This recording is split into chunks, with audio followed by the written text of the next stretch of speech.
Hello, everybody. Today is Friday, April 20th, 420. Let's not get ourselves ahead of that. 420, just a date. I'm not actually into that kind of thing, the 420 thing. But if you are, there's nothing wrong with that. It's just not my thing. At any rate, so welcome to the Wolf's Den. My name is Christine Cameron, and I'm a Plains Cree chick, and I live in Northern Ontario in Canada. No, not up by the polar bears. That's like a little bit more north than me. Close to it, though.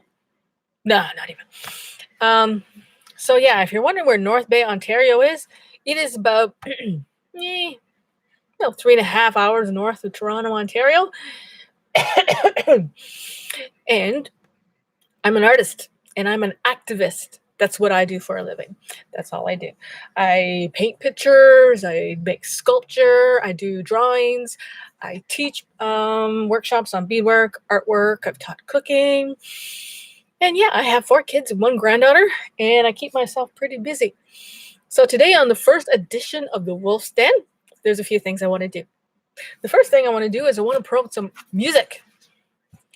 Being an Aboriginal Canadian of Plains Cree and Sioux ancestry coming out of Saskatchewan, Little Pine First Nation, Treaty Number 6 in North Battleford, Saskatchewan, I promote other Indigenous artists, including the Métis, the Inuit, from all over Canada and the world, really. So my first artist up today is this awesome CD. It's called Round Dance and Beats, and it's from a young fellow from Ontario. His name is Bryden Quincy.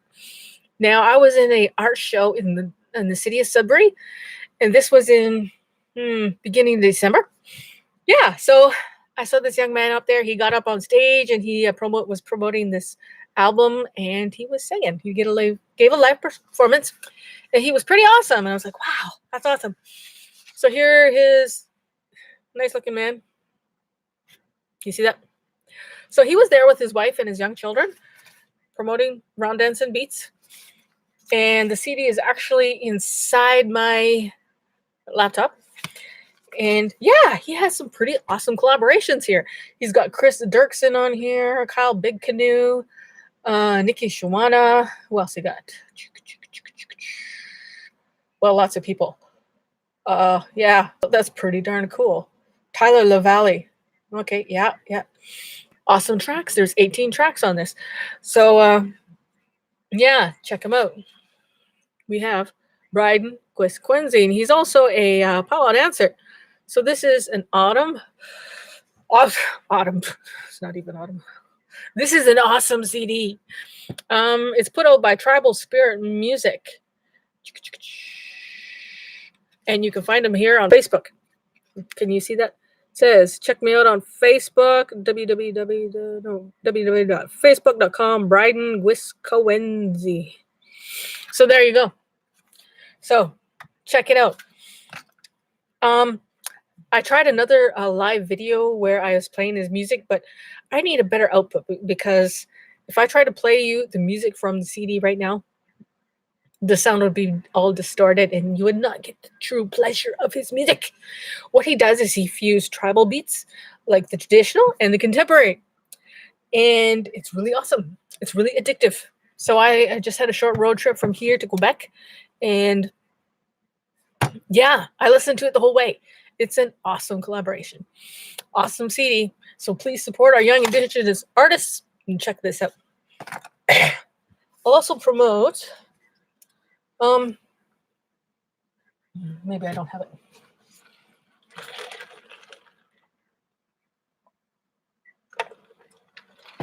There. I'm also going to promote my own art, but that's after.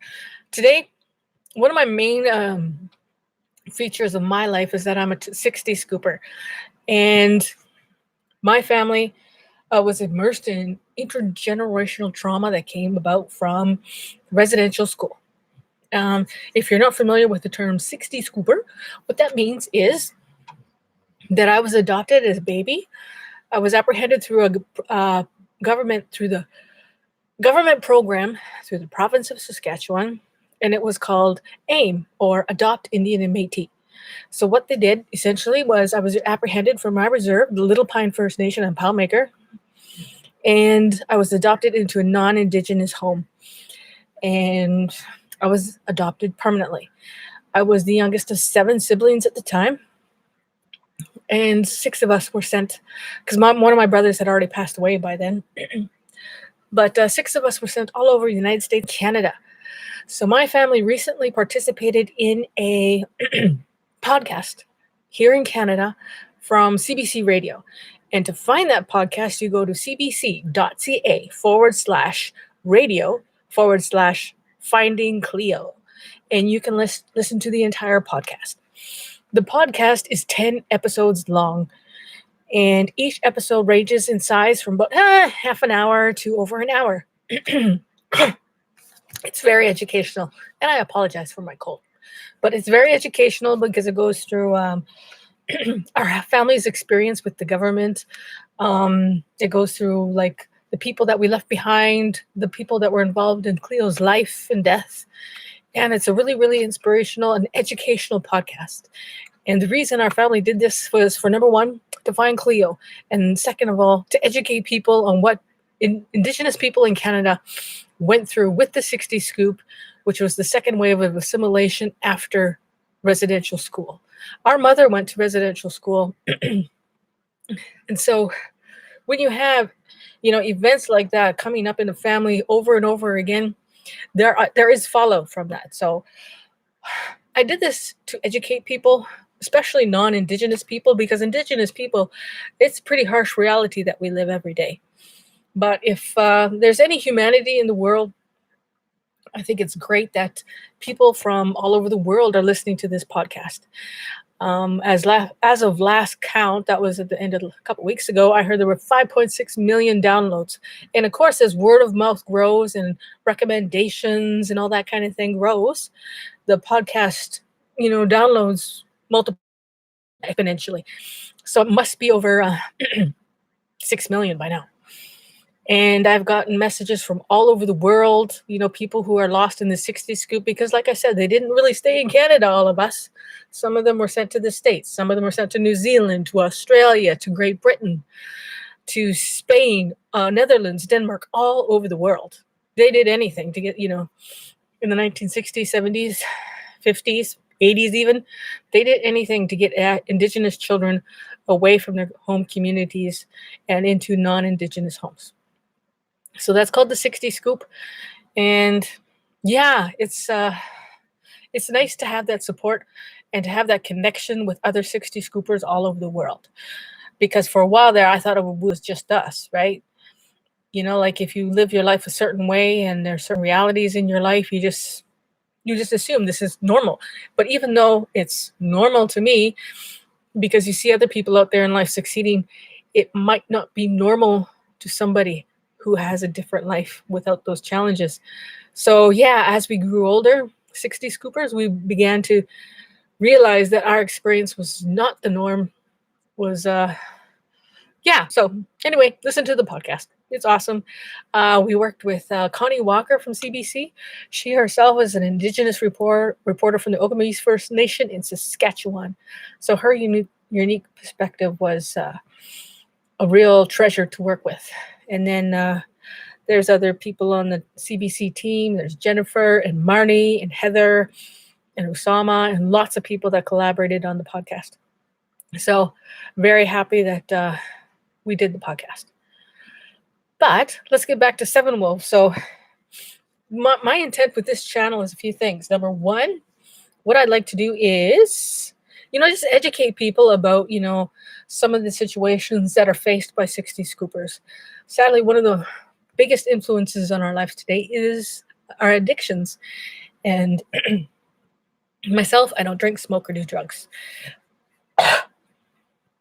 Not that that's a bad thing. It's just a choice I had. And I have 4 children and 1 grandchild. So they are the main motivation / inspiration for everything that I do in my life. So I believe that no matter what happens to you in your life, you don't need to view that as a curse, or you don't need to let it define you or diminish you in any way.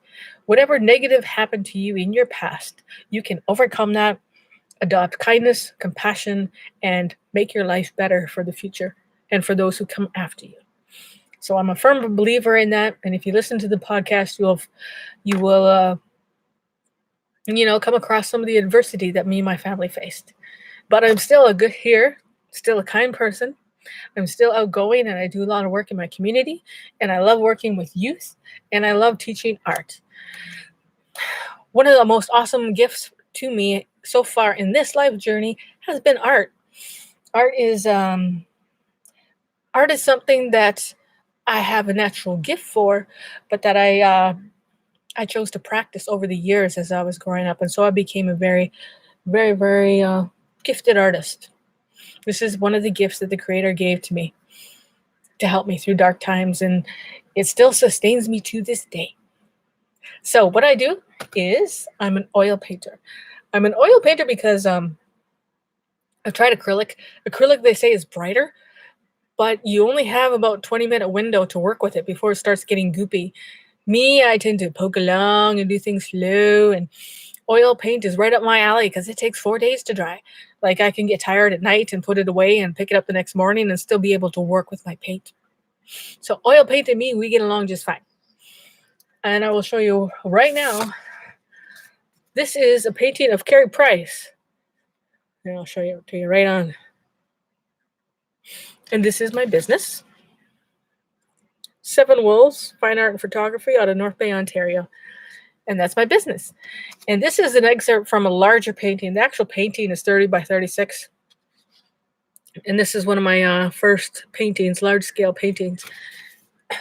And with Carey Price, I chose Carey Price as the subject because I wanted to do a portraiture, and I wanted to depict a role model. Carey Price was the top player in the NHL for 2017, and he's the goalie for the Montreal Canadiens, and he's also a status Indian from the Alchato First Nation in British Columbia. A lot of people don't know that.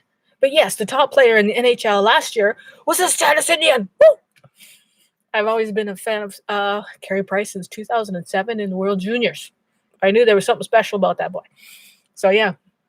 And I'm also a Montreal Canadiens fan. For sure.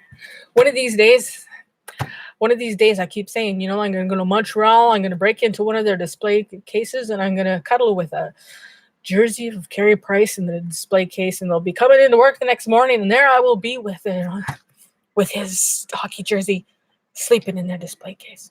Either that, if I have enough energy when I break in, I am going to go drive their Zamboni around, and I'm just going to drive laps at the Bell Center. Of course, I'm kidding, right? But anyway, yeah, one of these days I'm going to go to the Bell Center. I'm going to say, please let me drive your Zamboni. Please. Yeah, I want to drive a Zamboni, especially at the Bell Center in Montreal. Yeah. And what else do I do? Okay, and also with the podcast, I'm also starting a not-for-profit website.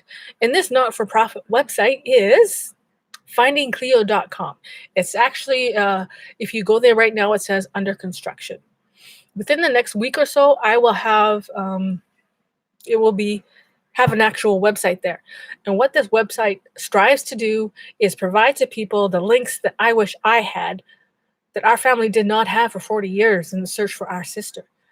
Because as a 60 scooper, we were not entitled to any of the information on our biological family. Can you imagine just for a second how maddening that is? Like, to know that the people that looked like you, that share your blood and your DNA, whammo, the government came along and, just severed that and said, you are now, Christine Cameron, and you have absolutely no right to who you were before. And if you had brothers and sisters, you have absolutely no right to any of their information. We rewrote you as a human being, and you just have to live with it. So that is the essence of findingcleo.com, to get out there and help people find each other. People that have been displaced by the 60 scoop or residential school. So that's what findingcleo.com will do. It's going to go out there and provide the help that my family should have had. And if you need help, or if you've lost somebody displaced by the 60 scoop or residential school or whatever, or what have you, we will provide those resources, and we will provide that help and that human chain to find your loved one or to really help you. And, I'm not going to say that we're going to find every missing person out there. That would be nice, but we're sure going to give it our darndest. So findingcleo.com should be up by the end of May 2018. And it's going to be run as a not-for-profit. And if you have any resources, like expertise or time or direction or anything like that to donate, then please follow me on Twitter. On Twitter, I am LilCree777. Whoops. I just dropped my pen. Let me just write down my handles. So, I'm writing down my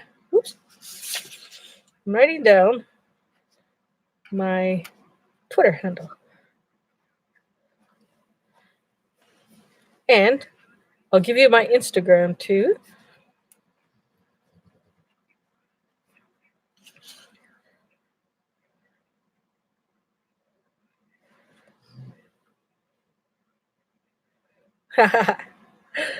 Okay, now. This is going to be funny. Don't laugh. Well, actually, you can laugh if all you want. I won't hear you anyway. But, yeah.